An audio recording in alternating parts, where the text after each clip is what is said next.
प्रथम आज मराठी भाषा गौरव दिन आहे। त्या मराठी भाषा गौरव दिनानिमित्त महाराष्ट्रातील सर्व नागरिकांना, डोंबिवलीकर सर्व नागरिकांना मी मराठी भाषा गौरव दिनाच्या मनपूर्वक शुभेच्छा देतो। पक्षाची स्थापना झाली त्या दिवसापासून, त्या वेळेपासून 27 फेब्रुवारी हा कविवर्य कुसुमाग्रज म्हणजे विष्णू वामन शिरवाडकर जे ज्ञानपीठ पुरस्कार विजेते आहेत त्यांचा जन्मदिवस, हा जन्मदिवस मराठी भाषा दिन म्हणून साजरा केला जात होता। महाराष्ट्र नवनिर्माण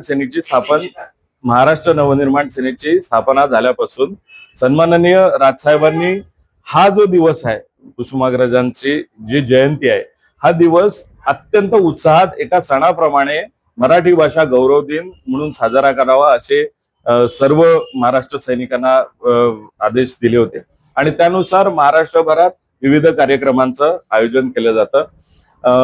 महाराष्ट्र नवनिर्माण सेना डोंबिवली शहरातर्फे गेली अनेक वर्ष इथे पुस्तक प्रदर्शनाचं आयोजन केलं जातं।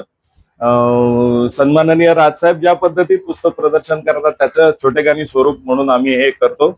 महाराष्ट्र नवनिर्माण सेनेचे नेते माजी आमदार सन्माननीय राजूदादा पाटील यांच्या संपूर्ण सहकार्यातनं हा उपक्रम गेली अनेक वर्ष इथे राबवला जातो। डोंबिवलीतील प्रख्यात अशी पै यांची फ्रेंड्स लायब्ररी आहे, यांच्या माध्यमातून ही पुस्तकं इथे उपलब्ध आहेत।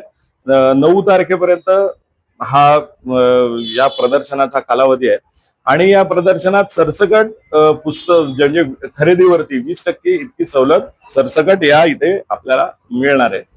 आज या प्रदर्शनाचं उद्घाटन ज्येष्ठ कादंबरीकार आणि साहित्यिक श्री अरुण हरकारे सर यांच्या हस्ते करण्यात आलं। दिनांक 9 तारखेपर्यंत हे पुस्तक प्रदर्शन उपलब्ध आहे, परंतु जे सरसकट 20% सवलत सांगितली त्याचबरोबर 8 मार्च रोजी आंतरराष्ट्रीय महिला दिन असेल, आमच्या महाराष्ट्र नवनिर्माण महिला सेनेचा वर्धापन दिन आहे आणि 9 मार्च महाराष्ट्र नवनिर्माण सेनेचा वर्धापन आहे। त्यानिमित्त देखील आम्ही काही आकर्षक इथे सवलती जाहीर करणार आहोत।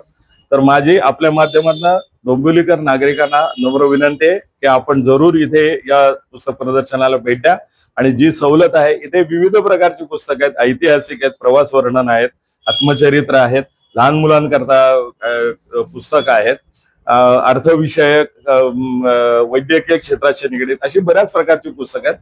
आपण जरूर या पुस्तक प्रदर्शनाला भेट द्या आणि याचा लाभ घ्या असं मी आपल्या माध्यमातून सर्वांना आवाहन करतो।